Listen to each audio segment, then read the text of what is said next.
लोग रीढ़ की हड्डी सीधी कर लीजिए। वेदाहमीतं पुरुषं महांतं आदित्य वर्णम तमसः परस्तात् तमेव विदित्वाति मृत्युमेति नान्यः पंथा विद्यते अनाय। जाना मैंने जननी जगत को, भाई बहन को जाना, और आना जाना जाना है। अकड़ जाना मुकर जाना, लड़ना झगड़ना जाना, राजा राम जाना जो संपत्ति का खजाना है। मित्र जाना शत्रु जाना, अपना पराया जाना, वो कुटुंब कबीला सब धीरे धीरे जाना है। वो सब कुछ जाना उसको न जाना तो कुछ भी न जाना, जिसके पास तुझे जाना है।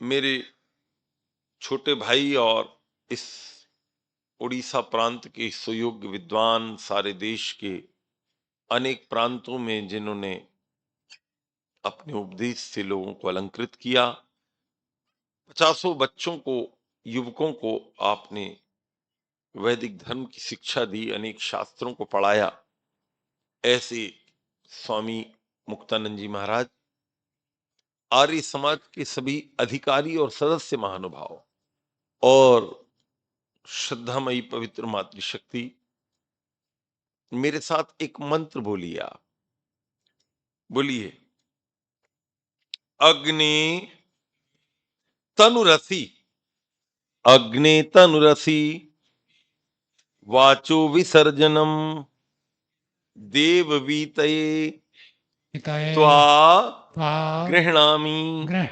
बृहद्ग्रावासि वानस्पत्यः स इदं देवेभ्यो हविः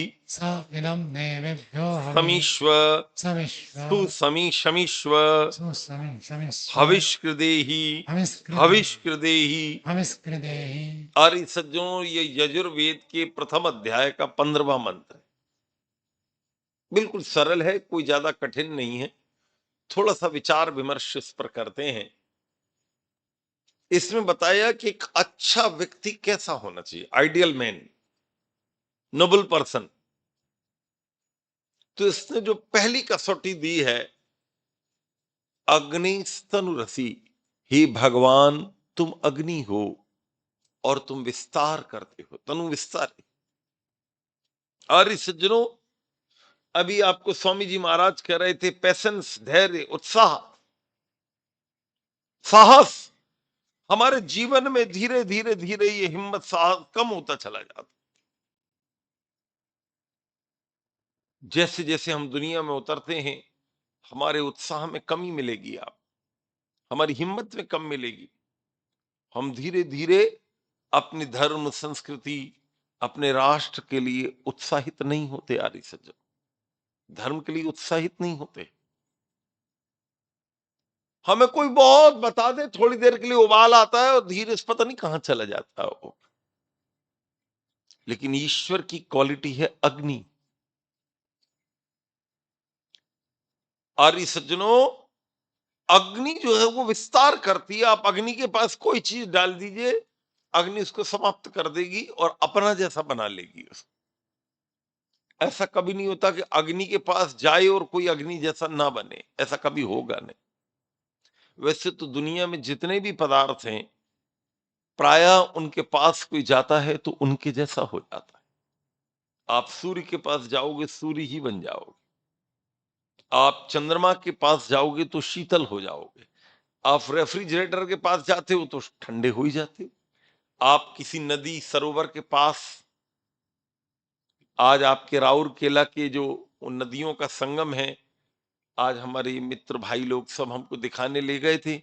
देखो भाई, यहाँ 3 नदियों का संगम हो रहा है। आप थोड़ी देर वहां बैठेंगे तो आपको धीरे धीरे शीतलता आने लगे। अभी एक पार्क में, एक उद्यान में जाकर हम लोगों ने संध्या की, बिल्कुल सूना कोई वातावरण हो, फूलों की सुगंध फैल रही हो, मंद मंद हवा चल रही हो। उपवरे गिरीणाम संगमे च नदीनाम धिया विप्रो अजायत। तो वहां आपकी बुद्धि में एक पवित्रता आने लगेगी। आप कभी प्रयोग करना, आप और हम रात दिन धाए-धाए में लगे रहते हैं तो वो पवित्रता आती ही नहीं है हमारे अंदर। आर्य सज्जनों, जिसके पास जाओगे वैसे हो जाओ। हमारी आदत होती है, हम खराब लोगों से दोस्ती करते हैं। आपने बहुत सुना होगा, उसकी लड़की वैसी हो गई, उसका बेटा वैसा हो गया। अभी-अभी ऐसी-ऐसी घटनाएँ घटी जो शायद हज़ारों साल में नहीं घटी। लड़की को देखने दामाद और उसके पिताजी आए, और वो जिसको सास बननी थी, वो सास दामाद के साथ गायब हो गई, बताइए आप। पेपरों में लोगों ने पढ़ा, यार ऐसा कैसे हो सकता है? ऐसा तो कभी नहीं। वो जिनका विवाह हो रहा था वो देखते ही रह गए और माताजी गायब हो गई, अपने पिताजी और माताजी दोनों गायब हो गए, बताइए। कैसी-कैसी घटनाएँ घट रही दुनिया। क्योंकि हम लोग जिनके साथ बैठते हैं, वो अच्छे नहीं, इसलिए हम अच्छे नहीं बन रहे। हम ये निर्धारित कर लें कि मैं कभी भी गलत के साथ नहीं बैठूं। आपने टीवी पर बहुत सुना होगा कि फलाने संत जेल में बंद हो गए। कल के न्यूज में भी आया कि एक आशुतोष जी महाराज हैं, उन पर जो है दुराचार का एक महिला ने उनको बोला है कि भाई ये अच्छे आदमी नहीं। कोर्ट ने कह दिया भाई ठीक है, आप गलत हैं, पूरी जांच हो गई है। अब उनको सभा, तो वो रो रही थी कार में बैठे हुए। कहीं बापू का जेल का आपने सुना, आसाराम बापू का, तो फलाने का, तो ढिकमे का। कितने बीच बीच में अच्छे अच्छे महात्माओं की घटना आई, जिनके हजारों लाखों लोग अनुयायी हैं, 400-400 आश्रम हैं जिनके। क्यों हुआ भाई ऐसा? क्योंकि अग्नि विस्तार करता है। हम अग्नि को छोड़कर अनग्नि को पकड़ लेते। आपको बिगड़ना है, आप कहीं मत जाइए, मोबाइल पर गंदी गंदी चीजें देखना शुरू कर दीजिए। कोई भी देखना शुरू कर दे, चाहे कितना ही बड़ा चरित्रवान हो वो, रात दिन जब बार बार गलत गलत गलत आप देखते हैं आर्य सज्जनों, तो आप वैसे ही तो हो जाते हैं। एक राजीव दीक्षित करके बहुत बड़े विचारक हुए। हुए कि नहीं हुए? उनका प्रवचन सुना आपने? किसने सुना? बड़े समझदार हो आप लोग। मैंने भी उनका प्रवचन था, वो 7 घंटे लगातार बोलने की योग्यता थी उन्हें। वो जीवित थे, आजादी आजादी बचाओ आंदोलन उन्होंने चलाया था। तब उनकी कैसेट, वैसे उस जमाने में कैसेट चलते थे। नए बच्चों को तो पता ही नहीं कैसेट क्या होती है। और टेप रिकॉर्ड में कैसेट लगा के सुनना पड़ता था। बाद में बदला वो आ गई, सीडी आ गई, फिर और सीडी छोटी हो गया, वो इतने से उसमें वो पता नहीं कितना सुन लो, पूरी दुनिया डाल दी इतने से में। अभी और आगे कर रहे हैं ये लोग। पहले तो खूब बड़ा कैसेट और पता नहीं क्या क्या ले। राजीव दीक्षित का एक प्रवचन है, अगर आपने उनको सुना होगा, कि एक आदमी प्रतिदिन 2 घंटे टीवी देखे। पहले टीवी ज्यादा चलता था, अब तो मोबाइल चलने लगा। जब बिल्कुल नया नया टीवी आया था, आपने और हमने वो जमाना देखा, नए बच्चों ने तो वो जमाना भी नहीं देखा। एशियाड 82 आया तो फलाना आया तो ढिकमा। वो कह लगे 2 घंटे अगर कोई रोज टीवी देखता है, एवरी डे, वो बच्चा देख ही लेता है। माता पिता देख रहे हैं, सीरियल आते थे उस समय दुनिया भर के। रोज 2 घंटे अगर कोई टीवी देखता है तो एक जानकारी के मुताबिक करीब 10,000 बार वो माता पिता का अपमान देख लेता। लगभग 18,000 बार वो पति पत्नी के झगड़े देख लेता है। 22,000 बार वो चोरी देख लेता है। 40,000 बार वो झूठ देख लेता है। मतलब जितनी नेगेटिव चीजें हैं वो सब देख लेता है 10 साल के अंदर, 20 साल के अंदर। प्रतिदिन देखा तो 20 साल तक रोज टीवी देखा, तो कभी अच्छा कभी बुरा, सब चलते चलते तो मन का ऐसा स्वभाव, वो अच्छी चीज बहुत देर से लेता है, खराब चीज बड़ी जल्दी ले लेता है। हमारा स्वभाव ऐसा है। चंद्रमा मनसो जाता है, ऐसा शास्त्रकार ने लिखा है। वेद में एक मंत्र आता है, चंद्रमा मनसो जाता। चंद्रमा और मन दोनों लगभग इक्वलेंट है। चंद्रमा की गति नीचे की ओर होती है, तो धीरे धीरे रिड्यूस होता है। हमारा मन भी धीरे धीरे धीरे पतित हो जाता है अगर हम उसको ना संभालें।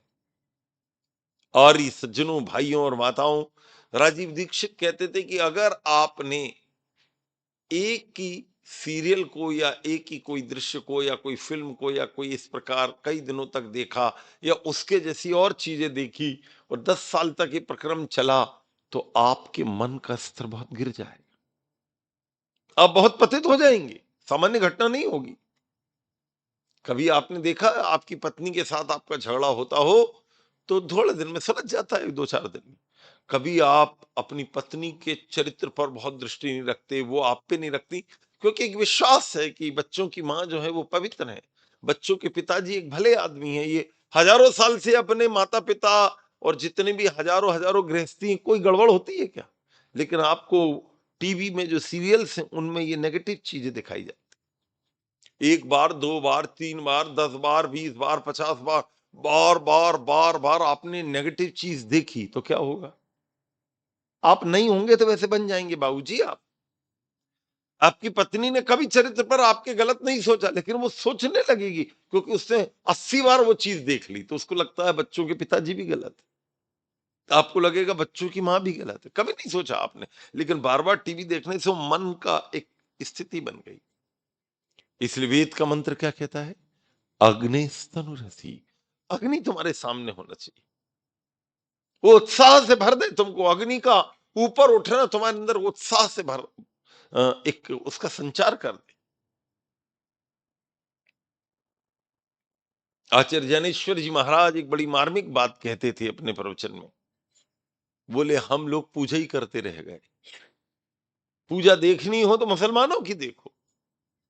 पूरे वर्ल्ड में कहीं भी मुसलमान होगा वो काबा को अपना इष्ट मानेगा, और पूरे विश्व में कहीं होगा उसी और मुंह होगा उसके, उसके विचार से अनुप्रेरित होगा, उसके लिए जीवन दान करने को, अपने राष्ट्र से गद्दारी कर देगा, काबा से नहीं करेगा, अपने मोहम्मद साहब से नहीं करेगा, अपने खुदा से नहीं करेगा। और आप अपने बीच में देख लीजिए, आदमी सीधा सीधा धोखा दे रहा है, उसके सामने कोई लक्ष्य नहीं है, वो पत्नी से झूठ बोलने को तैयार है, बेटे से झूठ बोलने को तैयार है, पतिदेव से झूठ बोलने को तैयार है, अपनी बेटी से झूठ बोल, अपने रिश्तेदार, अपने माता पिता, आदमी सबको सब कुछ कर रहा है।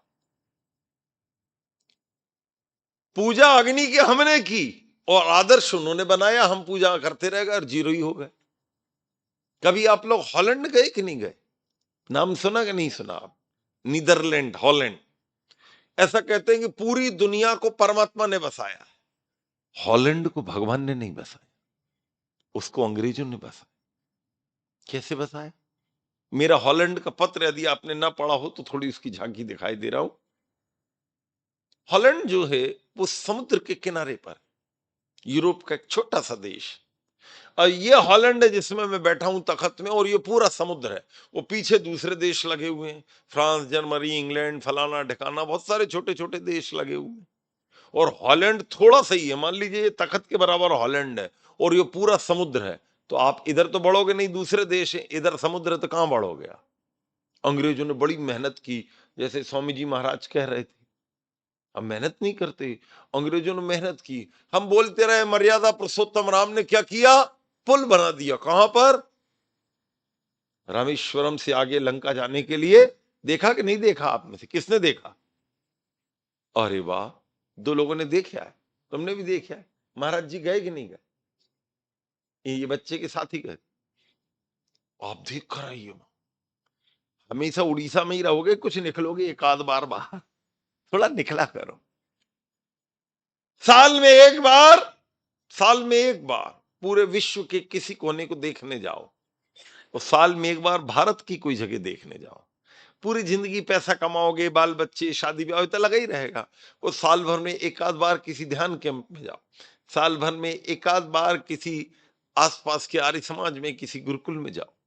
ये पूरे साल भर का एक बना लीजिए, तो एक तो पूरा भारत माता भी देख लोगे, नए नए अनुभव होंगे। नरेंद्र मोदी जी का तो प्रवचन है कि पूरे देश को अपना समझो और जाओ, सब जगह जाओ, अनुभव होता कैसे कैसे लोग। तो हॉलैंड जरूर जाना, आर्य समाज मंदिर में रुकना, देखना, ना समझ में आएगा। मैं तो 2008 या 9 में गया था, बहुत साल हो गए, 2008 में गया। कितने हो गया? 8 और 7 15, 17 साल हो गए लगभग। मेरी माताओं और आर्य सज्जनों, अंग्रेजों ने सोचा क्या करें। अंग्रेजों ने एक दीवार खड़ी कर दी। कहां पर? समुद्र के अंदर। कितनी? 300 किलोमीटर की। और दीवार खड़ी करने के बाद समुद्र से मलबा निकाला और दीवार के इस तरफ डालना शुरू किया, और दीवार को पैक कर दिया। अब निकाल निकाल के उसको भर दिया दीवार को, और पानी पूरा खाली कर दिया। खाली कर दिया, देश बड़ा हो गया। और बड़ा करके कैसा बसाया?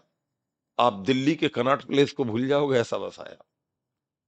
ट्रेन चल रही हैं, मेट्रो चल रही है, हवाई जहाज उड़ रहे हैं, इतनी सुंदर सुंदर बिल्डिंग्स हैं, इतने सुंदर सुंदर आश्रम हैं वृद्धों के, फलाना ढिकाना होटल, सब कुछ, पूरा गांव की गांव, पूरा शहर की शहर है।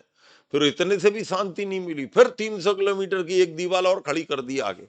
अब समुद्र है तो कोई रोक तो सकता नहीं, आप कौन रोकेगा? किसी दुनिया की सरकार का तो है नहीं, समुद्र सबका। ऐसा करते करते वो देश को आगे बढ़ाते जा रहे हैं, और हम केवल बोलते ही चले जा रहे हैं मर्यादा पुरुषोत्तम रामचंद्र की जय, करना वरना कुछ नहीं। क्या किया उनने? तो अपना देश बड़ा कर दिया। अग्नि स्तन रसी, ये दुनिया के लोगों, अग्नि विस्तार करती है।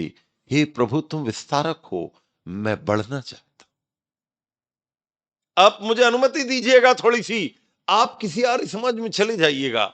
अगर आर्य समाज के अनुयायी मेरी बात देश विदेशों में कहीं सुन रहे हो इस चैनल के माध्यम से, तो मैं उनसे विनम्र निवेदन करना चाहता हूं कि कोई आर्य समाज का मंत्री हो, प्रधान हो, अधिकारी हो, किसी गांव को चलाने वाला सरपंच हो, प्रधान हो, किसी भी संस्था के तुम मंत्री प्रधान या कुछ बने हो, जिस दिन तुमने उसको प्रवेश किया, तुम्हारे हाथ में एक चाबी दी गई, तुम्हारे कंधे पर भार आया, साल भर के अंदर जितने लोग थे वो कम हुए कि बढ़ गए?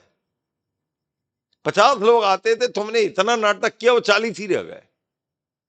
वो भैया, तू प्रधानमंत्री बना था तो तेरे आने पर 40 के 60 होने थे, 80 होने थे, तेरे आने पर 40 के 20 ही रह गए। पता नहीं क्या आग लगाई तू, कैसी मशाल लेके चले थे आंधियों में हम, कि हमारी रोशनी भी हम पर सलामत ना रही। हम तो आंधियों में मशाल लेके चले थे, हमारी ही आंधी हो गई, हमारा ही अंधेरा हो गया। और ये सज्जनों, भाइयों और माताओं, अगर तुम अग्नि थे तो तुम्हारा विस्तार होना था। कल अगर 100 लोग तुम्हें दिए गए थे तो तुम उनको 200 बना देते, 200 दिए गए थे तो 400 बना देते। तुम्हारे पूर्वजों ने जो थाती तुमको दी थी वो कम कर दी तुमने, बढ़ाई नहीं। वेद का मंत्र कहता है अग्नि स्तनु रसी। अगला शब्द बोलिए मेरे साथ, वाचो विसर्जनम। इसको कहते हैं वाणी को बांटना, डिस्ट्रीब्यूशन ऑफ वॉइस। तुम्हारी वाणी कहां तक पहुंची? आप मुझे बुरा ना मानिएगा, आप इस कॉलोनी में रहते हैं, आर्य समाज का इतना सुंदर मंदिर आपका 40-50 साल से खुना हुआ है, यहां जितने घर हैं आसपास, कभी आप उनके घर गए? कभी नहीं गए। आपने कार्यक्रम किया, विद्वान बुलाया, और आपने 2 4 10 20 50 लोगों को, अपने जो परिचित हैं उनको आपने कार्ड भेज दिया कि आ जाना भाई साहब।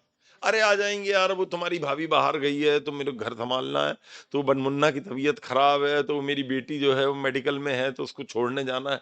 उसने 3 दिन घोड़ों का, एक आध दिन आया तो आया, नहीं तो आपका अपने परिवार का ही आदमी नहीं आया। आपने अपनी सहेलियों से कहा अरे भाभी जी आना, अरे आऊंगी, क्या बताऊं, वो तुम्हारे भैया की तबीयत बहुत खराब रहती है तो उनको लेके हॉस्पिटल जाना है, तो फलाना ढिकना। माता जी ने भी थी, साल भर में 3 दिन का प्रोग्राम, उसमें संसार भर के बहाने आर्य समाजियों के तैयार। और ये सज्जनों, भाइयों और माताओं, तुम्हारी वाणी कितनी फैला पाए? अरे तुम्हारे अंदर बहुत ज्यादा तड़प होती तो तुम 4 आदमी, 4 4 आदमी का ग्रुप बनाते तुम, और यहाँ की कॉलोनी के एक घर में, नमस्ते कौन हो? हम आर्य समाज से आए हैं भाई साहब, आपको और भाभी जी को आमंत्रित करने आए। अरे भाई साहब, मैं तो आपको जानता नहीं, जानने की क्या जरूरत है भाई साहब, हम तो आपकी सेवा के लिए आए हैं। आपका बेटा, आपकी बहू, आपके लड़की, दामाद, सब लोग आर्य समाज तो आओ, एक विद्वान आए हैं, वो ध्यान की व्याख्या कर रहे हैं। अरे भाई साहब, हमें तो पता ही नहीं था। अरे आप आइए तो भाई साहब। अच्छा, मुझे आके क्या करना? बोले आपको कुछ नहीं करना है, बस आप आना परिवार सहित, और जब आप हवन से, प्रवचन से उठेंगे तो हम आपको प्रसाद देंगे, वो प्रसाद आप घर के बचे हुए सदस्यों को दीजिए।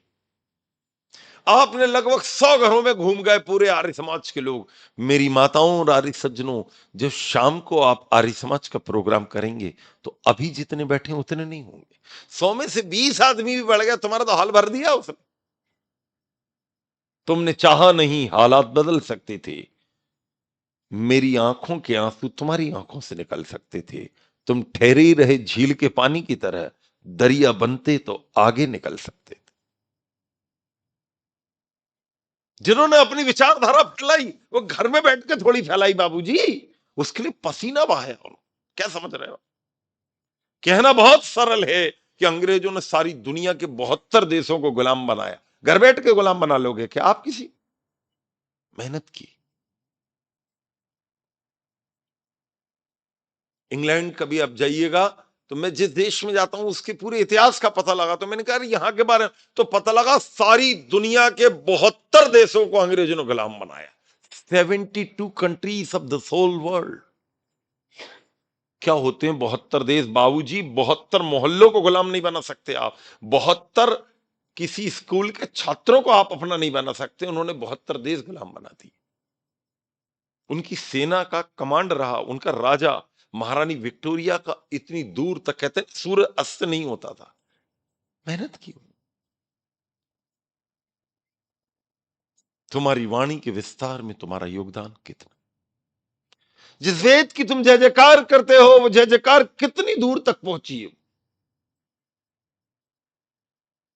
ये तो एक्सपेरिमेंट है, करने वाले ने कर लिया, नहीं करने वाले पूरी जिंदगी नहीं कर पाए। एक हमारे इलाके में एक जगह पड़ती विदिशा, भोपाल का नाम सुना कि नहीं सुना आपका? तो वो स्टील प्लांट तो भिलाई में है, और वो Bharat heavy electricals limited BHEL Bhopal में। तो भोपाल से लगा हुआ सांची के स्तूप आपने सुने होंगे। गौतम बुद्ध की विचारधारा जब सारी दुनिया में फैलाने के लिए लोग गए, महाराजा अशोक ने अपने बेटे और बेटी को भेजा, तो घूमते घूमते उन्होंने सांची के स्तूप भी स्थापित कर दिए। तो जहां पर वो सांची के स्तूप हैं, श्रीलंका से और जापान से और दूर दूर के जो बुद्ध के अनुयायी हैं वो आते हैं सांची के स्तूप देखने। तो वो विदिशा जो है वो भोपाल से ज्यादा दूर नहीं, वहां आर्य समाज है। वहां पर बहुत साल पहले, अब तो उनका देहांत हो गया, एक श्री बाबूलाल जी नाम के महानुभाव हुआ करते थे। वो आर्य समाजी थे और स्कूल में टीचर थे। वो प्राइमरी के स्कूल को पढ़ाते थे, बाद में हेडमास्टर हो गए। उनके मन में आया यार कि क्या करूं मैं, आर्य समाज का मंदिर तो है, गति तो कुछ भी नहीं। तो उन्होंने अपने कुछ लोगों को जोड़ा, कहने लगे एक मैं प्लेटफॉर्म खड़ा कर रहा हूं, इसका नाम क्या होगा? बोलिए प्रतिभा विकास संस्थान, ये नाम रख दिया। आर्य समाज का नाम नहीं रखा, काम आर्य समाज का। बोले ये क्या करेगा? बोले जितने गरीब लोग हैं झोपड़पट्टी में, सबको हम फ्री पढ़ाएंगे, हमारा तो काम है पढ़ाने। अब आपने जितने झोपड़पट्टी में बाल बच्चे रहते हैं, माता जी नमस्ते, भाई साहब नमस्ते, अरे क्या कह रहे हैं बाबूजी? क्या लगे भाई हमारे आर्य समाज में फ्री क्लास चल रही। कब चलेगी? जब तुम्हारा स्कूल नहीं रहता तब चलेगी। मान लीजिए सुबह 8 से 12 1 तक स्कूल रहता है तो शाम को चलेगी। अगर सुबह 9-10 के बाद स्कूल रहता है तो जब ट्यूशन जाते हो उसकी जगह आर्य समाज आओ, फ्री ट्यूशन लो, पैसा एक भी नहीं देना। फ्री में कोई मना करता है? सबको अपने बच्चे पढ़ाना है। जिसके नहीं आ रहा है उनसे हाथ जोड़ लिया आपने, अरे भाई साहब भेजो ना, अरे माता जी भेजिए ना, हम तो हैं। तो खूब सारे बेटे बेटी आर्य समाज आ। आपने टीचर पकड़ा पूरे विदिशा में, जो थोड़े समझदार से लोग हैं, उनसे आपने कहा भाई साहब पार्ट टाइम जॉब करोगे? और क्या करना पड़ा? बोले साहब हमारे यहाँ सुबह बच्चे आएंगे पढ़ाना आपको। क्या पढ़ाओगे? मैं मैथ्स पढ़ाऊंगा। आप? बोले मैं इंग्लिश पढ़ाऊंगा। आप? ऐसे उनने 3-4 टीचर रख दिए, उनको कहा हम आपको नॉमिनल वेतन देंगे। उसने कहा हाँ भाई साहब मैं तो खाली रहता हूं। बोले पढ़ाओ ना। उदाहरण के लिए 5-5 हजार के आपने 3 टीचर रख लिए, 15,000, और एक गुरुजी रख लिए आर्य समाज के पुरोहित जी, कोई भी जो थोड़े से समझदार टाइप के हैं। उनसे कहा जो बच्चे आएंगे उनको संध्या तुम कराओ। अभी तक तो आपके यहाँ कोई संदेह करने वाला नहीं था, और मान लीजिए 60 बच्चे आ गए, 60 छोड़ दो 20 ही आ गए, तो 20 बच्चों तक संध्या तो पहुंची बाबूजी आपकी। अभी तो आप पे आदमी ही कोई नहीं था। सब लोग बैठ जाइए, संध्या होगी। अंकल ये क्या होता? बैठ जाओ। सब बच्चे बैठ गए। एक मधुर स्वर में एक मुनिया को आपने ऊपर बैठा दिया, या कोई शास्त्री जी को बैठा दिया।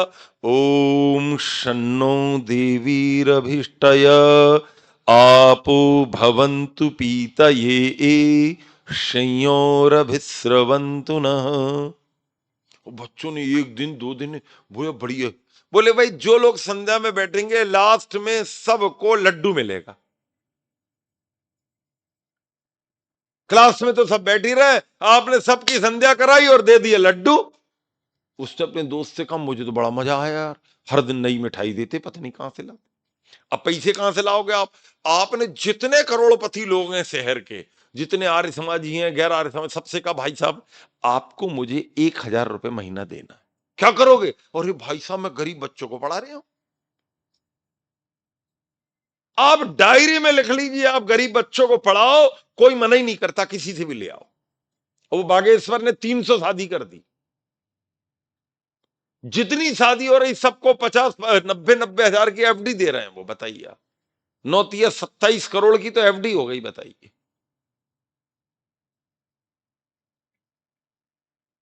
कोई मामूली बात है?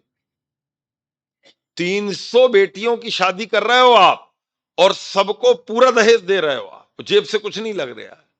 बड़े बड़े करोड़पति लोगों ने कहा साहब मेरी तरफ से सोफा सेट दे दो, मेरी तरफ से टीवी दे दो। जो मेरा ख्याल है जब आप बड़े स्तर पे काम करते हो, जो मान लीजिए हीरो होंडा का जो मालिक है, आप उससे सीधे मिल लीजिए, बाबूजी 300 गरीब बच्चियों की शादी हो रही है, आप क्या दोगे? वो कहेगा 300 स्कूटर उठा के ले जाओ भैया मेरे यहां से। मना किसने किया? क्योंकि आपको तो बैठे बैठे आइडेंटिटी मिल रही ना, पूरे देश में एडवर्टाइज हो रहा है आपका। आपका लगा क्या 1,000 रुपए कौन मना कर देगा? कौन मना कर देगा? इसी राउर केला में 50 आदमी वो खड़े हो जाएंगे, गरीब बच्चों को पढ़ाओ, मेरे से ले लो 1,000 रुपए। आप एक मांग रहा है, वो 5,000 देने को तैयार। कोई मना ही नहीं करता, सबकी इनकम अच्छी खासी। वो बाबूलाल जी आनंद को राष्ट्रपति पुरस्कार मिला बाबूजी उनके जीवन काल में, वो लगभग 30 साल हो गए। फिर उनने एक नया नियम बनाया, 1,000 बंद, एक बार केवल 11,000 रुपए देना है आपको, बस। आप हमारे सदस्य बनो, 11,000 रुपए लाओ जल्दी से। क्या? हाँ भाई साहब क्या नाम है? फलाना नाम है, लिखो। एक तो भैया जिसको देखो 11,000 कोई मना करता है? 11,000 का सदस्य बनेगा, मीटिंग में आपको कॉल किया जाएगा, कोई प्रोग्राम करेंगे आपको खबर करेंगे, और आपका नाम हमारी पत्रिका में छपेगा। उसकी दुनिया भर की लिस्ट बन गई। वो विदिशा के दूर दूर, कोई मैसूर में रह रहा, कोई अमेरिका में रह रहा, क्योंकि बच्चे सब, कोई भी शहर के बच्चे देश देशांतर में फैल रहे हैं आजकल, कंप्यूटर रहे हैं तो फलाना है तो ढिकमा, सब पे खबर गई हमारे शहर में कोई ज्योति जला रहा है, हमारी अनाप शनाप इनकम है, 11,000 कौन मना कर देगा? मेरी माताओं और आर्य सज्जनों, इतना इतना वहां पर हंगामा मचा कि जो आपको गाली दे रहे हैं उनने भी अपने बच्चे भेज दिए कि भैया फ्री पढ़ने में पढ़ा रहा हूं, मेरे बच्चा भी वो मस्ती तो नहीं करेगा घर में, टीवी देख रहा, लड़कीबाजी कर रहा, मस्ती कर रहा, तंबाकू बीड़ी सिगरेट सबसे बचाओ, आर्य समाज भेजो, फ्री में कोचिंग लो। और अगली पीढ़ी तैयारी कर दी। पता नहीं कितने बच्चों ने संध्या सीखी, कितनों ने हवन सीखा, उनमें कंपटीशन करा दिया। जो हवन की विधि शुद्ध सुनाएगा उसको 500 रुपए मिलेंगे। लियो साहब, सबने हवन याद कर रहे हैं, हो रही है कोचिंग और साइड में हवन याद हो गया। और रविवार के दिन सबको आना कंपलसरी। रविवार में अपन बैठे 50 और वो आ गए 100, 150 की संख्या हो गई, बताइए आप। जो काम बड़े बड़े नेता जो है 30 30 साल में नहीं कर पा रहे हैं, वो एक जरा सी बुद्धि ने पूरी तस्वीर बदल दी। एक सज्जन कहने लगे बाबूजी ये क्लास कहाँ चलाते हो? बोले साहब आर्य समाज में चलाते हो। कहाँ चलाते हैं? बोले यदि कोई आपको प्लॉट दे तो? भाई के लिए? कह लेगा आपके काम के लिए। बोले आपका आशीर्वाद होगा। उसने कहा था मेरे पास जो है प्रॉपर्टी डीलिंग का काम है, एक प्लाट में आपको दान करता हूं, रजिस्ट्री भी मैं कराऊंगा, आपको कराने की जरूरत नहीं। क्यों? बच्चे फ्री में पढ़ा रहा है गरीब को, गरीबों के। भाई एक आदमी पता नहीं कहां से उनको मिल गया, उसने प्लाट दे दिया। उन्होंने कहा साहब हम प्लाट का क्या करेंगे? एक सज्जन आए, बोले एक कमरा मेरे से बनवा लो। दूसरा कहने लगे रेत मेरे से ले लो। तीसरा कहने लगे ईंट मेरे से ले लो। चौथा कहने लगे लोहा मेरे से ले लो। देखते ही देखते आलीशान बिल्डिंग खड़ी हो गई। हम घर में ही बैठे रहे, उन्होंने बिल्डिंग खड़ी कर दी और क्लास लगातार चल रही, आज भी चल रहा है वो प्रतिभा विकास संस्था, और मैं भी उसका सदस्य हूं। मेरी मदर से भी मैंने 11,000 रुपए दिल, और मैंने उनसे कहा और जरूरत हो और ले लो भैया, तुम तो केवल 11,000 का बना रहे। और ये सज्जनों वाचो विसर्जनम, तुमने अपनी वाणी का विस्तार कितना किया। अब जब ये बेटियां मेरे यहां से संध्या सीख कर जाएंगी, ये बेटे मेरे यहां से हवन सीख कर जाएंगे, कल गृहस्थी बनेंगे, कल पटवारी बनेंगे, कल व्यापारी बनेंगे, क्योंकि वो बच्चे जिंदगी भर तो आएंगे नहीं, स्कूल उनका बड़ा हो और वो धीरे से कॉलेज में पढ़ेंगे, धीरे से नौकरी व्यापार करेंगे। ये बेटियां ये बेटे किसी अलग अलग शहरों में जाएंगे, जहां जहां जाएंगे वहां के आर्य समाज में ज्योति जलने लगेगी। तुमने प्रारंभ किया था विदिशा से और फैलकर वाचो विसर्जनम, तुम्हारी वाणी कहां तक चली गई। बोलिए मेरे साथ आर्य सज्जनों, बोलिए देव वीतये त्वा गृहणामि। अब ये थोड़ी सी ऑर्नामेंटल बात है, ये बड़ी गंभीर है। एक सिस्टम आपने सुना होगा कि प्रधानमंत्री जीतता है और पूरी कैबिनेट वो बनाता है, सुना होगा। ऐसे ही जो अच्छे लोग होते हैं वो अच्छे लोगों को सोसाइटी से ढूंढकर उनके कंधे पर भार रख देते। इसी सोसाइटी में आपको ऐसे लोग, मैं आपको सत्य कहता हूं, जितने लोग बैठे हैं आप में से कुछ ऐसे होंगे जो बहुत अच्छी अंग्रेजी जानते हैं। केवल आपको रिक्वेस्ट करनी, भाई साहब बच्चे तो मैं बुला रहा हूं लेकिन अंग्रेजी पढ़ाने वाला कोई नहीं मिल रहा। बोले भैया आधा घंटा मेरे से ले लो, कौन ने मना किया। क्या पढ़ाओगे। बोले मैं एक्टिव पैसिव पढ़ा दूंगा, टेंस पढ़ा दूंगा, डायरेक्ट इनडायरेक्ट पढ़ा दूंगा, आर्टिकल्स के प्रयोग पढ़ा दूंगा। बोले इतना आप पढ़ा दो, बाकी मैं किसी और को पकड़ लूंगा। अब बच्चे आए फ्री में एक्टिव पैसिव पढ़ाना शुरू कर दिया आपने, टेंस पढ़ाने शुरू कर दिए। बच्चे को तो बहुत बड़ी चीज हो गई। और वो जो बाबूजी हैं जिन्होंने आपसे कहा कि मैं समय दूंगा, वो रिटायर है, उनको दुनिया भर की पेंशन आ रही, उनको पढ़ाने में कोई तकलीफ ही नहीं। 1 घंटा रोज आ गए, पढ़ा के चले गए। वो माना ज्यादा से ज्यादा वो कुछ कहने लगे, 1,500 रुपए महीने का दे दिया और खुश हो गए।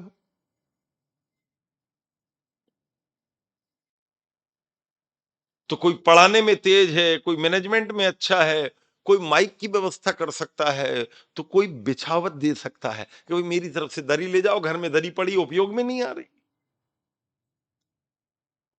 किसी ने कहा साहब घड़ी मेरे यहाँ दो दो तीन पड़ी है, एक घड़ी आप लगा लीजिए यार समाज में, एक ये कर लीजिए। और एक कहने लगा साहब मैं कुछ नहीं करूंगा लेकिन मैं आपकी इस विचार को पूरे मोहल्ले में फैला दूंगा, सब जगह जाकर मैं बोलूंगा वहां फ्री में पढ़ा रहा है, इतना टाइम तो मैं दे ही सकता हूं। उनने 2 दोस्तों को लिया और पास पास की पूरी झोपड़ियों में फेंका। चलो भाई फ्री में पढ़ा रहे बेटा, आए क्यों नहीं।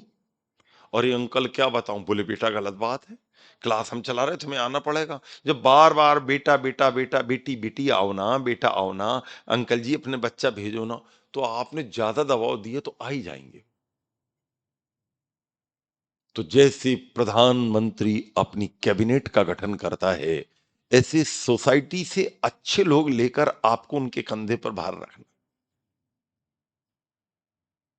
यद्यपि मेरा कोई संबंध नहीं है किसी पार्टी से, लेकिन आरएसएस की एक विशेषता आपको बता रहा हूं। मेरा कोई लेना देना नहीं, मेरे को तो हिंदू सम्मेलन में उन्होंने बुलाया प्रवचन दे दो, मैंने दे दिया। उनको वक्ता कहां से लेना, तो आर्य समाज से ही पढ़ेंगे वक्ता, वेदों के विद्वान कहां से लाओगे। जब कभी इनका कोई कार्यक्रम होता है, विद्वान बुलाते हैं ये, तो आर्य समाज की जल्दी बुला लेते हो। आर्य समाज वाले कहते भैया हमारा भी काम यही, चलो देश का उत्थान कर रहा है, हम भी खड़े हो जाए। आरएसएस में बहुत सारी विशेषताएं, एक भी काम का पैसा खर्चा नहीं करते हो। इतनी बड़ी कार सेवा की इन्होंने, पूरी बाबरी मस्जिद तोड़ी, 1 रुपया खर्चा नहीं। क्या करना, पूरे इलाके में खबर भेज दी हमारा कैंप लग रहा है, आपको खाना देना। क्या देना, बोले 2 रोटी और सब्जी। अब आप में से कोई कितने ही गरीब हो और कोई आपसे अंकल नमस्ते, आंटी जी नमस्ते, क्या चाहिए बेटा। अंकल कुछ नहीं, केवल 2 रोटी और सब्जी। मना कर दोगे आप, मना करोगे कि हाँ भरोगे, बताओ। कोई मना काहे को करेगा। और इसके कैंप में अपने यहाँ कैंप लगाओ तो दुनिया भर का खाना बनाओ, हलवाई को इतने देना, फलाने को इतने देना। आरएसएस में फ्री में ही सब खाना खा लेते। उनका आदमी आएगा, आंटी नमस्ते, हाँ बेटा क्या हुआ, वो 2 रोटी लाओ जल्दी, हम सुबह 10 बजे आएंगे, 2 रोटी दे देना। उनका एक आदमी गाड़ी से घूमा, वो भी फ्री की गाड़ी से घूम रहे, आपने जेब की गाड़ी है उस, हर आदमी से 2 रोटी और सब्जी ले ली। 300 लोगों का कैंप लगा है और 1200 रोटी और सब्जी आ गई इतनी, बांटो भैया सबको, फ्री में ही खाना हो गया।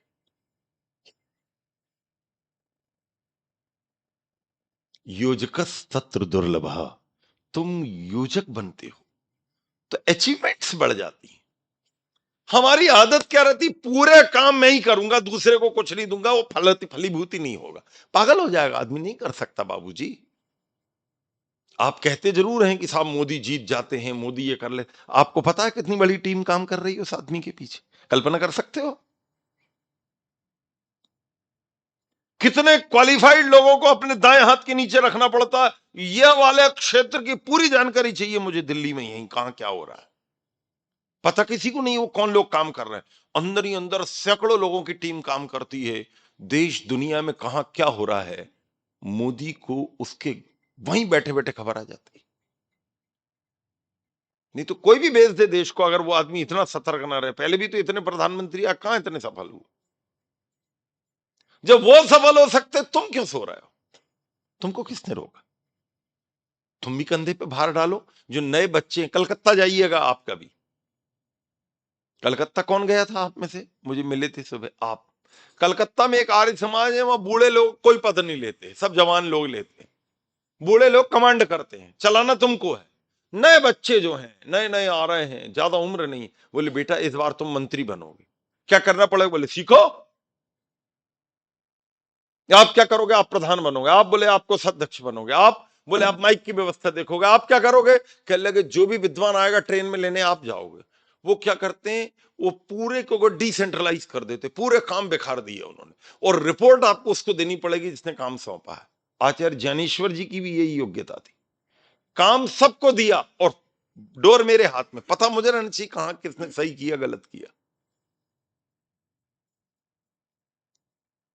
देव वीतये त्वागृणामी, ए दुनिया के लोगों, देवों के विस्तार के लिए, देवों की व्यवस्था के लिए, देवों के उत्कर्ष के लिए मैं तुम्हारा ग्रहण करता हूं।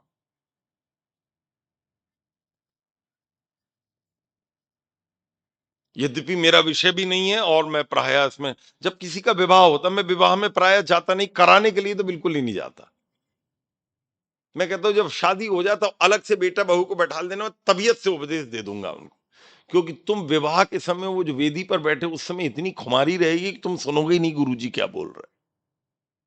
धाए धाए बहुत रहती, रात के 1:30 बजे तो शादी कराते हैं। मेरे जो मित्र लोग जाते हैं कराने, मैंने उन्हें बोले भाई बड़ी रात को करा। तो आप कहेंगे आचार्य जी कैसा करना है?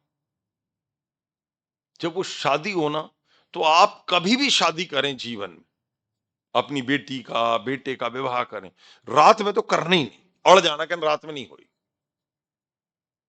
फिर कब होना? कहना जी गोधुली बेला में शादी हो, ये सुबह 9 बजे शादी करो। कोई शराब पिएगा ही नहीं, 9 बजे कौन शराब पी लेगा? सब रात के जब 1:30 बजे बारात लगाते तब सब शराब पीते हैं, नाचते हैं 2.5 2.5 घंटे तक। तो गोधुली बेला में शाम को 5 बजे बारात लगा दो आप, और एक मजा हुआ विद्वान लेकर आओ आर्य समाज का।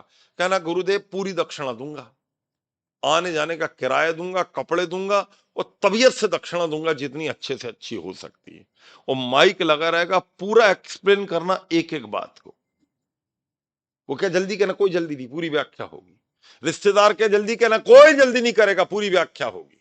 5 बजे बारात लगाओ, 8 बजे तक शादी पूरी, और रिसेप्शन दे दो। उसके बाद ना कोई पीने वाला, ना खाने वाला, ना लफड़ा करने वाला। और फिर उस विद्वान से कहो जरा व्याख्या करो। आहा, उस समय वो कहेगा ईशे एक पदी भव, ऊर्जे द्विपदी भव।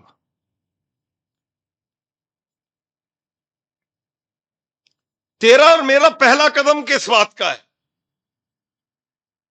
अनाज के लिए पहला कदम, फर्स्ट स्टेप फॉर ग्रीन।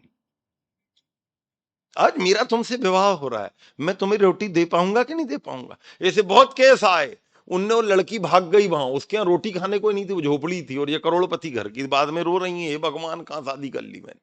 तो जब तू शादी कर रही थी मुनिया, तो ये तो देख लेना था वो जो भला आदमी है जिससे तू शादी कर रही है, वो तुझे रोटी दे पाएगा कि नहीं? वो जिसको दूसरे शब्दों में कहते दाल आटे का भाव पता है कि नहीं उसको?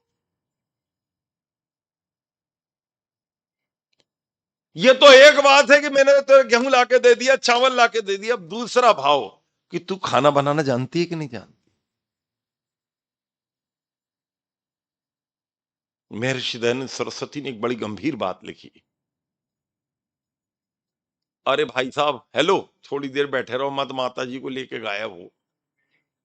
अच्छा, तो माता जी को बैठे रहने दो, आप चले जाओ। आप चले जाओ, लौट के उसको भी यहीं ले आना। अब कमाल की बात यह है कि महर्षि दयानंद ने लिखा है कि जो मुनिया का विवाह हो, जो बेटी विवाह के योग्य हो, उसको आयुर्वेद का ज्ञान होना चाहिए। क्या जरूरत है साहब आयुर्वेद के ज्ञान? क्या जरूरत है आयुर्वेद? क्यों लिख रहे हो आप ऐसा? क्यों आयुर्वेद का ज्ञान बेटी को कराना चाहते हो? क्योंकि हमारे घर की बेटियां किसी के घर की लक्ष्मी बनने वाली हैं। उसके घर गृहस्थी को चलाने का कमांड उनके हाथ में होगा। अगर मेरे ससुर जी के घुटने में दर्द है, तो भोजन में ऐसी कौन सी औषधि मिला दूं कि मेरे ससुर जी के घुटने का दर्द दूर हो जाए? बताइए। मेरे देवर जी कसरत बहुत करते हैं, तो ऐसा कौन सी चीज उनके भोजन में दूं कि उनको कसरत में ऊर्जा मिलने लगे? मेरी जो ननद जी हैं, वो पढ़ाई में बड़ी तेज हैं, आईएएस की तैयारी कर रही हैं, तो मैं उनके भोजन में ऐसा क्या दूं कि उनका माइंड शार्प हो जाए? बताइए। ये बात तो आयुर्वेद वाले को पता होगी, वो जो डांस देखने वाले और दुनिया भर के उल्टे सीरियल देखने वाली मुनिया को थोड़ी पता होगी। उसको कौन बता देगा ये इतनी गहरी बात? अब जब से हमारी माताओं का आयुर्वेद का ज्ञान कम हुआ, घर घर में सब बीमार हो गए। बताइए, डॉक्टरों का खर्चा बढ़ गया। बढ़ा क्यों? क्योंकि हमने आयुर्वेद मुनिया लोगों को पढ़ाई, न वैसी पुस्तकें पढ़ाई, न वैसे विद्वानों से मिलाया, न वैसा चिंतन किया, न वैसे ग्रंथों की तरफ उनकी रुचि बनाई। हम तो बस कैरियर के कारण उसको कोरियर बना दिया हमने। आर्य सज्जनों, श्रद्धामयी माताओं, देव वीतयित्वा घृणामि, मैं तुम्हें वहां जाकर पकड़ूंगा जहां पर तुम्हारी आवश्यकता, तुम्हारी योग्यता को मैं देख लूंगा। मुझे पता होना चाहिए कि तुम क्या हो, और तुम्हें पता होना चाहिए कि मैं क्या हूं। ये तो मैंने एक ही मंत्र की व्याख्या की, उसमें 7 मंत्र, 7 कदम चलते ना, सप्तपदी कहते ना। विद्वानों से सुनो, मैं तो, मेरा विषय भी नहीं है, मैं तो केवल झलक दिखा रहा था आपको कि विवाह के 7 कदम होते क्या है। 7 स्टेप्स। तुम्हारे भोजन से मुझे ऊर्जा मिलेगी और मेरे भोजन से तुम्हें ऊर्जा मिलेगी। बताइए आप। एक जगह, मैं जगह का नाम नहीं बताऊंगा, कहीं वो सुनेंगे तो उनको दुख होगा।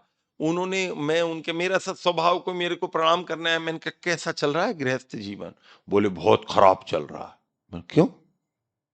बिल्कुल नई उम्र का बेटा और नई उम्र की वो मुनिया, वो कहा कर, बोले जी मेरा इनसे बिल्कुल नहीं जमता। मैंने, क्या हो गया? क्या लगे, मैं डॉक्टर हूं गुरुजी। जब मैं डॉक्टरी से लौट कर आता हूं हॉस्पिटल से, मैंने इनकी आंखों में कभी प्रसन्नता देखी नहीं, कभी इन्होंने एक गिलास पानी तो दे दिया हो मुझे। अरे दिन भर का थका हारा पति आया है, मूर्ख महिला, तेरी आंखों में, वो कहता है चंद्रमुखी क्यों नहीं बन जाती तो उस समय? इतना अच्छा पानी और दूध का गिलास आप हाथ में रख दो कि वो पानी पानी हो जाए, वो कहे, हे भगवान, इससे विवाह करके मेरा सौभाग्य जग गया। और तू मुंह लटका के बैठी, लियो चले आए। वो बेचारे का वैसे ही मूड ऑफ था, तूने और डबल ऑफ कर दिया। चले बताओ गुरुदेव, मेरा दिमाग खराब रहेगा? मैंने कहा दीदी ये तो बड़ी गलत बात है। अरे गुरुजी ऐसा वैसा। मैंने, कैसे व्यक्ति है यार, इसी में तो तलाक होते हैं। ईशे एक पदी भवा, ऊर्जे द्विपदी भवा। दूसरा पद ऊर्जा के लिए।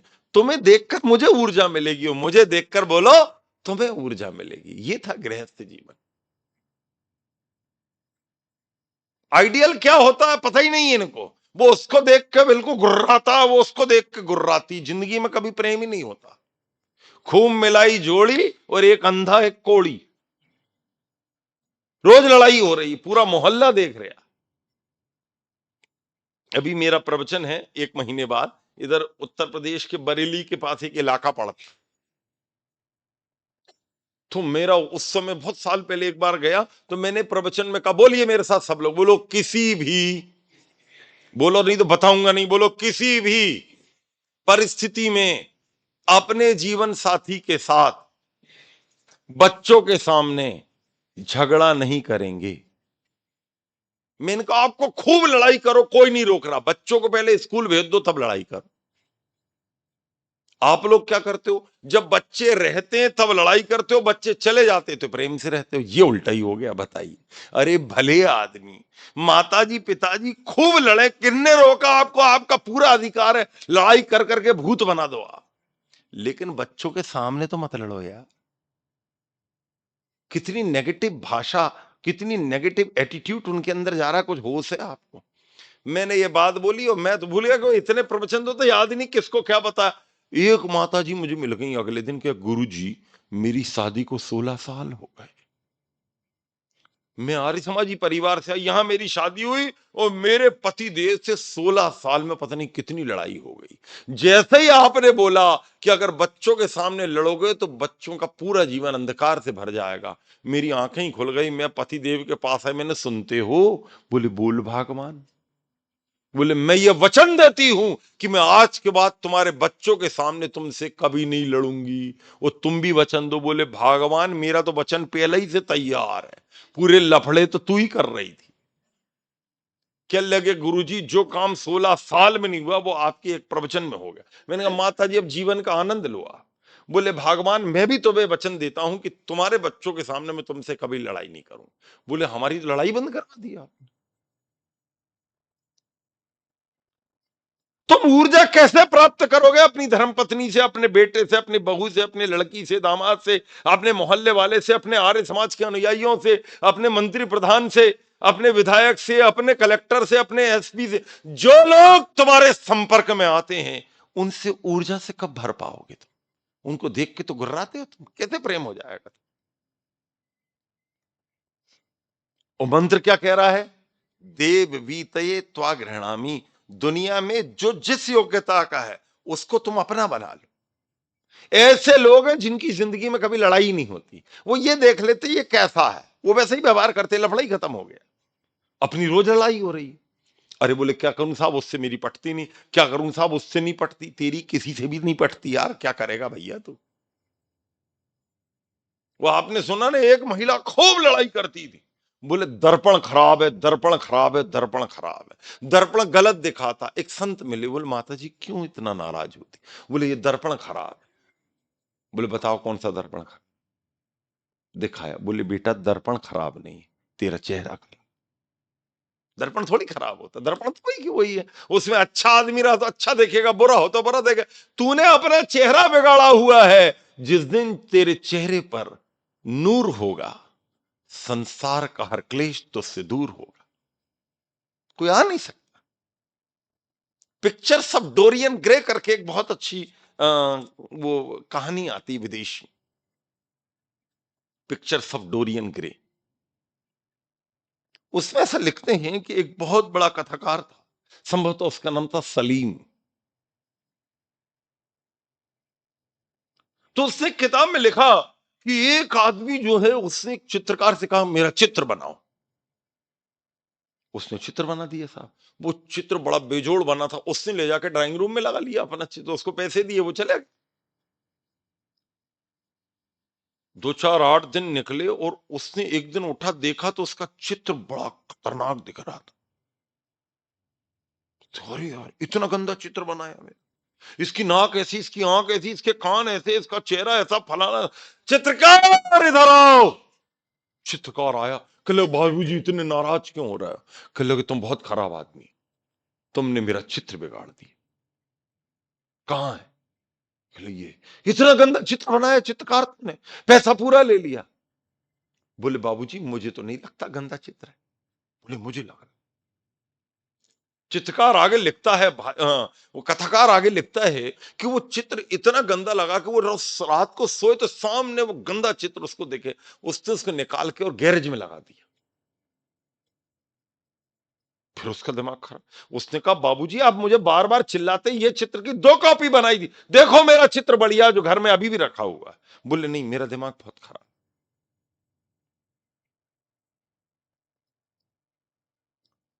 ऐसा कहते हैं उसने गैरेज में लगाया तब भी उसको शांति नहीं हुई। एक दिन वो इतना गुस्सा उसने फाड़ के फेंक दिया, बोले जला दो ऐसे चित्र को, पैसा भी लग गया और इतना गंदा है। एक संत उसको मिले, बोले इतने नाराज क्यों? बोले महाराज मेरा चित्र बहुत गंदा है। बोले तेरा चित्र गंदा नहीं, तेरा चित्त गंदा। आप बोलिए मेरे साथ, चित्रगुप्त। सब लोग बोलो चित्रगुप्त। अपन तो आर्य समाजी मानते नहीं, लेकिन हमारे जो वैश्य भाई हैं वो कहते हैं चित्रगुप्त नाम का एक बहुत बड़ा राजा कहां बैठता है? भगवान के दरबार में बैठता है। जब तुम मर के जाओगे तो चित्रगुप्त तुम्हारा लेखा जोखा निकालेंगे। इसको उल्टा कर दो, बोलो गुप्त चित्रम। ये गुप्त चित्र जितना तुमने जिंदगी भर किया वो तुम्हारा गुप्त चित्रम है। इसी को ये लोग चित्रगुप्त कह देते हैं। क्या बात, तो कान इधर से पकड़ लो या उधर से। तुम्हारा चेहरा खराब है इसलिए तुम्हारा चित्त खराब है, और उल्टा कर दो, क्योंकि तुम्हारा चित्त खराब है इसलिए तुम्हारा चेहरा खराब है, और थोड़ा आगे बढ़ो, तुम्हारा चित्त और चेहरा दोनों खराब है इसलिए तुम्हारा चित्र भी खराब। जिस दिन तुम अंदर का चित्र सुधार लोगे तो पूरा विचित्र सुधर जाएगा, सब कुछ सुधर, एवरीथिंग, कुछ बच नहीं सकता। माना, माना बुढ़ापा जिंदगी की रवानी है। माना, माना बुढ़ापा जिंदगी की रवानी है, और जवानी में वैराग्य आए तो बुढ़ापा भी जवानी है। माना, बुढ़ापा जिंदगी की रवानी है, और बुढ़ापे में वैराग्य आए तो बुढ़ापा भी जवानी है। जिस दिन तुम उस भाव से भरते हो तुम्हारा रोम रोम वैसा बदलने लगता है। इसलिए नीतिकार कहता है, और नीतिकार क्या, वेद माता कहती, देव वीत ये त्वा गृहणामी, ए दुनिया के लोगों, मैं हर उस आदमी को अपना बनाऊंगा जो इस सृष्टि का उपकार कर सकता है। मुझे मालूम है कि तुम में कुछ योग्यताएं हैं, मैं उस योग्यता से तुम्हारे पास जाऊंगा, उस भाव से तुम्हारे, तुम मना कैसे कर दोगे, क्योंकि वो तो तुम, मान लीजिए मैं दूध वाले के पास गया, मैंने कहा भाई साहब कपड़ा दे दो, कहां से दे, है ही नहीं कपड़ा उसके पास। उसके पास जाओ तो कहना भाई साहब दूध चाहिए, वो कहा, हा मेरे पास दूध था बाबूजी, दूध ही लेने आ गए। हमसे गलती क्या हो रही, हम लोहे की दुकान पे जा रहे हैं और उससे कह रहे बाबूजी दूध दे दो, हमारी उससे लड़ाई हो रही क्योंकि उस पे दूध नहीं है और दूध वाले पे लोहा नहीं है। जिस पे जो है वो क्यों नहीं ले लेते। स्वामी अमृतानंद जी महाराज एक बड़ी सुंदर बात कहते थे, वो कहते थे कि सारी दुनिया के बाजारों में सब कुछ भरा हुआ है, तुम्हें क्या चाहिए, तुम्हें निर्णय लेना, what ever you want and how much you want. तुम कितना चाहते हो, किससे चाहते हो, कहां चाहते हो और कब चाहते हो, निर्णय तुमसे है। तुम जाते हो उसके पास, लड़ते क्यों हो, क्योंकि जो उस पे है वो तो तुमने लिया नहीं, जो उस पे नहीं है उससे झगड़ पड़े थे। एक पहलवान के पास आप जाओ और उससे कहना भाई साहब वेद मंत्र याद करो, वो कैसे कर लेगा बेचारा। उससे ये पूछो भाई साहब दंड बैठक लगाओ, वो दंड बैठक, और दंड बैठक वाले से आप बोलो कि आप भैया वेद मंत्र याद कर लो, केमिस्ट्री सुना दो, फिजिक्स सुना दो, वो उसको पता ही नहीं बेचारे को। और वेद मंत्र वाले से आप कहो भाई साहब दंड बैठक लगाओ, उससे बेचारे से लगेगी नहीं। तो नंबर ही गलत डायल कर रहे हो बाबूजी। अरे सज्जनों, श्रद्धा मही माताओं, बोलो बृहत गावासी। मंत्र की अगली पंक्ति बड़ी कमाल की है। इसको दूसरे शब्दों में कहो तो तुम ब्रॉड माइंडेड कितना होते हो, तुम्हारा विचार कितना ऊंचा है। कि जब आदमी बड़े स्तर पे सोचता है ना तो वो छोटी छोटी बातों को इश्यू बनाता ही नहीं है, बनाता ही नहीं। आपने उनकी वो, एक साउथ इंडिया में एक बहुत बड़े संत हुए, वो बेचारे सीधे सच्चे आदमी थे, और काट काट कर साड़ी बनाते थे, कपड़ा काटते थे, पुराना जमाना था। और ऐसा कहते थे, वो गुस्सा नहीं होते चाहे कुछ भी कर लो।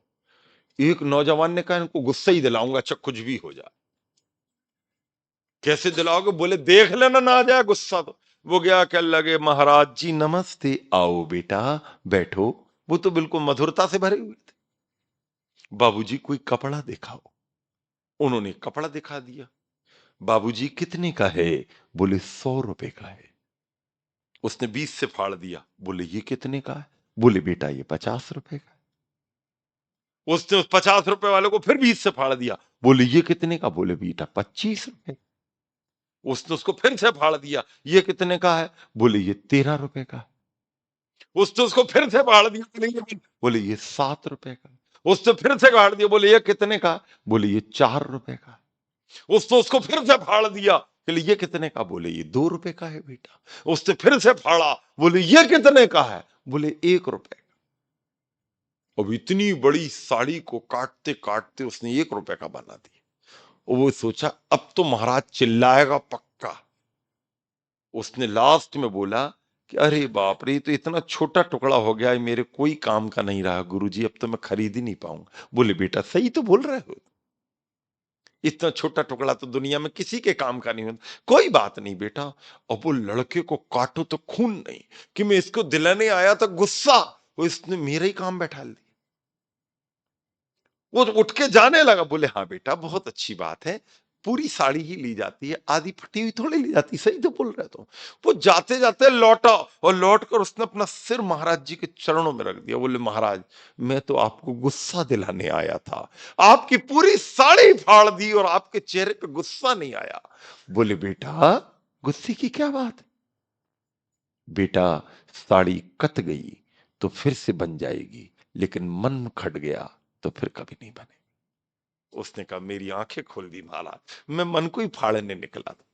मनसा न जग में प्रकाश कोई सच्चा मीत, मनसा न कोई और शत्रु हुड़दंगा है, वो मन से ही गीत रीत, मन से ही प्रीति नीत, मन ही तो डालता सुकर्म में अड़ंगा है, वो मन ही बिलाता ईश, मन ही दिलाता मुक्ति, मन ही से कलह कपट देश दंगा है, वो मन यदि मरी तो लजीज कोई चीज नहीं, वो मन यदि चंगा तो कठौती में ही गंगा है।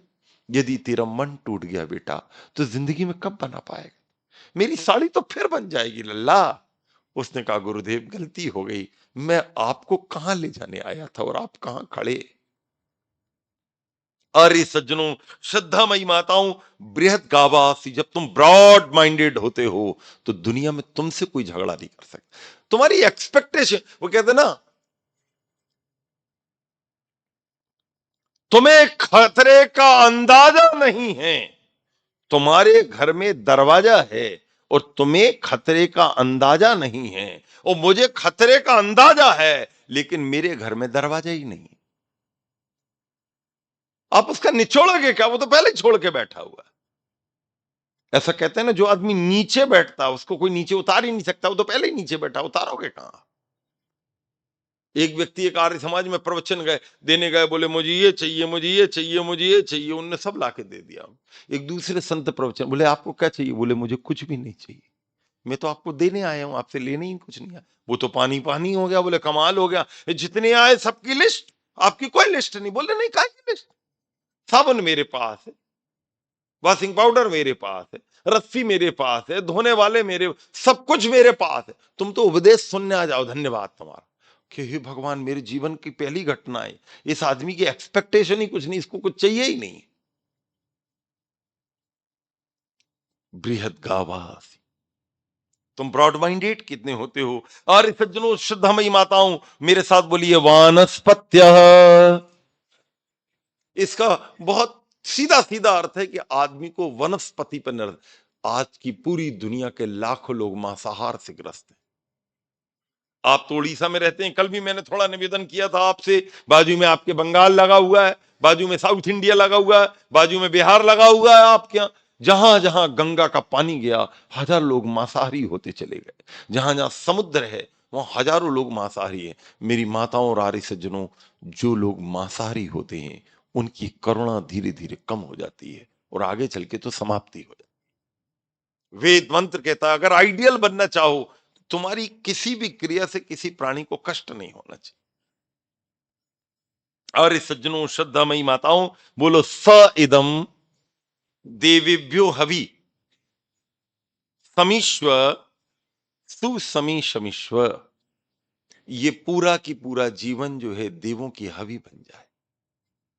शांति से भरने के लिए हम अपने आप को देवताओं की हवि बना दें। आप कहेंगे ऐसा कैसे हो सकता है। विचारकों का देखो कहां तक विचार गया, हमने कल्पना ही नहीं की उसकी। हमारा पूरा जीवन देवताओं की हवि बन जाए। एक आदमी सुबह से रात के सोने तक देखे कि मेरी पूरी दिनचर्या में मैंने समाज को, सोसाइटी को, राष्ट्र को, धर्म को कुछ दिया या सब लिया ही लिया। विनोबा भावे नाम सुना। आचार्य विनोबा भावे कहते थे कि मेरे दूध देश में दूध इतना कम होता है कि एक आदमी के हिस्से में केवल 350 ग्राम आता है। इससे ज्यादा पिया तो मैंने देश की दौलत पर जैसे डाका डाल दिया। आचार्य विनोबा भावे का कहना, मेरा ये पूरा जीवन देवों की हवि बनेगा तो मैं लेने की जगह देने की भावना से काम करता चला जाऊंगा। हविष्कृदेहि हविष्कृदेहि। बोलो मधुर, रोगनाशक, पुष्टिवर्धक, सुगंधित। कितनी बातें हो गई? हवि में 4 चीजें, एक तो मैं मधुर हो जाऊं, दूसरा मैं रोगनाशक हो जाऊं, तीसरा पुष्टिवर्धक हो जाऊं और चौथा सुगंधित हो जाऊं। ये 4 होगा तो मेरी माताओं और आर्य सज्जनों, ये जीवन बिल्कुल अलग होगा और ये आइडियल आर्य का गुण होगा। आपने इतनी तन्मयता से मेरी बातों को सुना, इसके लिए मैं आपके उत्तम जीवन की कामना करता हूं। ओम शांति शांति।